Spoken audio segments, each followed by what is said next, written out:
Hello everyone, welcome to the illusion के इस video में हम लोग नागवंशी शासन व्यवस्था के बारे में पढ़ेंगे। इसके पहले हम लोगों ने मुंडा शासन व्यवस्था के बारे में पढ़ा था। तो आगे बढ़ने से पहले हमेशा की तरह आपके लिए दो क्वेश्चन जिसका आंसर कमेंट बॉक्स में देना है।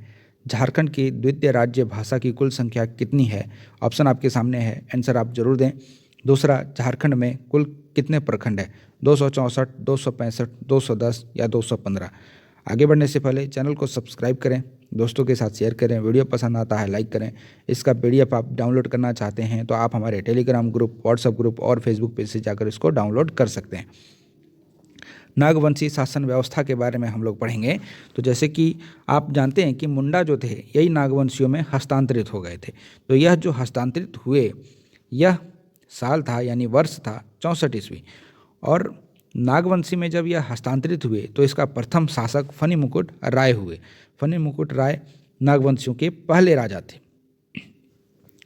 तो फनी मुकुट राय जब शासन में आए तो इन्होंने मुंडा की जो व्यवस्था था, जिसको कहते थे पढ़ा व्यवस्था, उसको इन्होंने समाप्त नहीं किया और न ही इनमें कोई परिवर्तन किया, बल्कि इन्होंने इस व्यवस्था को वैसे ही चलाया और इसका विस्तार किया। ठीक है। इसके अलावे मुंडाओं की जो कर व्यवस्था थी या भू व्यवस्था एवं शासन व्यवस्था जिस प्रकार पहले चल रही थी उसी प्रकार नागवंशियों के शासनकाल में चलती रही थी। ठीक है, बिना किसी प्रकार के बदलाव किए, क्योंकि जब हस्तांतरित हुआ तो जैसे कि फनी मुकुट राय ने कुछ बदलाव नहीं किया, तो बिना किसी बदलाव का 16वीं शताब्दी तक इस व्यवस्था को इसी प्रकार चलाया गया। तो यह किसके द्वारा चलाया जा रहा था? नागवंशियों के द्वारा चलाया जा रहा था, आप याद रखेंगे। तो यह तब तक चला जब तक कि मुंडा और नागवंशी मुगलों के आक्रमण से प्रभावित नहीं हुए थे। मुंडा और नागवंशी का कालीन शासन व्यवस्था में प्रथम प्रभावकारी हस्तक्षेप जो मुगलों का हुआ यह 1585 ईस्वी में हुआ। प्रथम बार आक्रमण 1585 ईस्वी में इस क्षेत्र में मुगल ने किया था। छोटा नागपुर खास के एक शासक थे जिसका नाम दुर्जन साल था। तो दुर्जन साल को 1616 ईस्वी में कैद कर लिया गया। कैद करने का एक मुख्य कारण था कि इन्होंने कर नहीं दिया था, मतलब यह कर नहीं देते थे, इसलिए इनको कैद कर लिया गया। और इनको कैद करवाया किसने? तो जहांगीर ने कैद करवाया। जहांगीर के द्वारा इसको कैद किया गया और इसको कैद करके 12 वर्षों तक ग्वालियर के किले में रखा गया। 12 वर्ष के बाद 1628 में इसको छोड़ दिया गया और यूं ही नहीं छोड़ा गया, इन पर 6000 रुपये वार्षिक कर लगाकर इनको छोड़ा गया। बाद में 4 साल बाद 1632 में इस कर को बढ़ा करके 6000 से 1,36,000 कर दिया गया। ठीक है, तो आप इसको याद रखेंगे कि इनको 1616 ईस्वी में गिरफ्तार किया गया जहांगीर के द्वारा और 12 साल के लिए इसको ग्वालियर के किले में कैद करके रखा गया।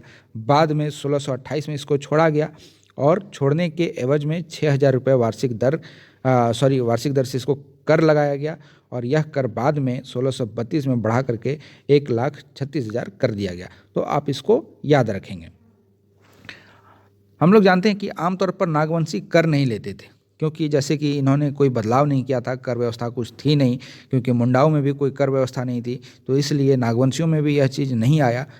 लेकिन इस कारण नागवंशी शासक के लिए मुगलों को कर देना बड़ा कठिन हो गया था। कठिन क्यों हो गया था कि मान लो कि यह प्रजा है, ठीक है, यह प्रजा सारी है, यहाँ पर एक राजा है और ये है मुगल सल्तनत। ठीक है, तो ये जो है ये इनसे कर नहीं ले रहे हैं, लेकिन इनको यहाँ पर देना पड़ रहा है पैसा। ठीक है, यहाँ पर इनको पैसा देना पड़ रहा है और यहाँ पर ये कर ले नहीं रहे हैं, तो हम लेंगे नहीं तो देंगे क्या?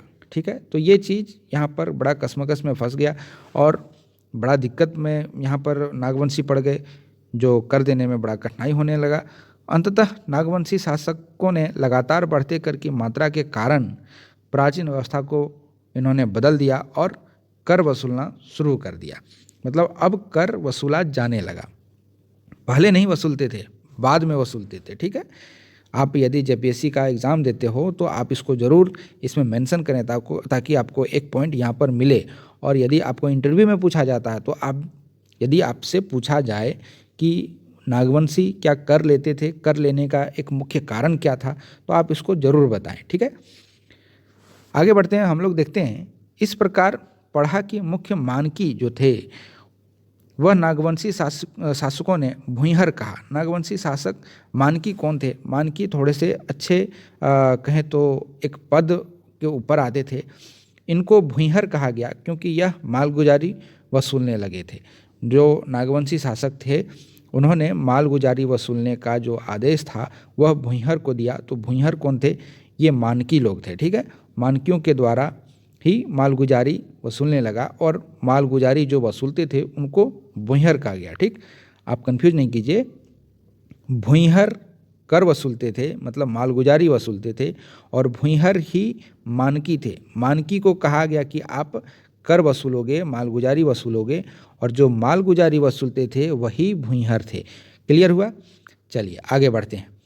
देखते हैं बाद में नागवंशी शासकों ने अपना जो था वो अलग जागीरदार रखा।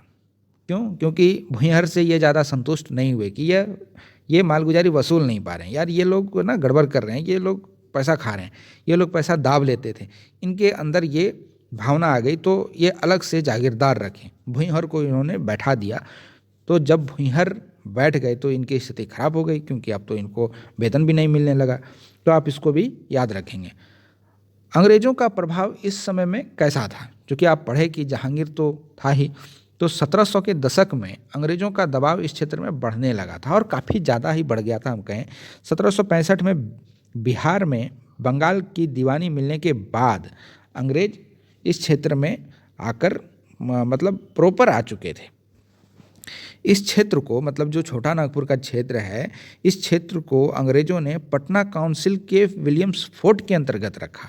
यह एक अच्छा पॉइंट है। आपसे यदि ये पूछा जाए नागवंशी शासन व्यवस्था के बारे में, आपसे जेपीएससी के एग्ज़ाम में पूछा जाए तो आप इस चीज़ को ज़रूर मेंशन करना, क्योंकि इसमें एक पॉइंट आपको मिल सकता है कि एडवांटेज मिल सकती है कि हाँ भाई लड़का जानता है। ठीक है, 1773 ईस्वी में, सॉरी इसको पढ़ने से पहले मैं आपको एक चीज़ बता दूं कि इसको तो पटना काउंसिल के विलियम्स फोर्ट के अंतर्गत रखा ही गया, लेकिन इस क्षेत्र को अंग्रेज़ों के द्वारा मुखर्जी महल या फिर मटवारी महल कहा गया।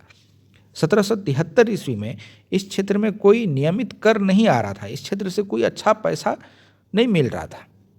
तो इसकी भरी पूर्ति के लिए 1775 में छोटा नागपुर खास में पहली बार एक सिविल कलेक्टर की नियुक्ति की गई, और सिविल कलेक्टर जो उस समय बनकर आए थे, मतलब डीसी हो या डीएम, वह थे एसी व्हिल्टी।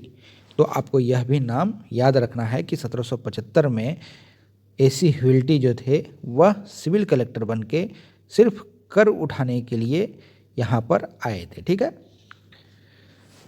22 मार्च 1793 में लॉर्ड कॉर्नवालिस द्वारा अस्थाई बंदोबस्त की व्यवस्था लागू कर दी गई थी। आप सभी जानते हैं, हिस्ट्री आप सभी ने पढ़ा होगा, मॉडर्न हिस्ट्री। तो जब यह व्यवस्था लागू किया गया तो जागीरदारी प्रथा जो था वह जमींदारी प्रथा में बदल दिया गया।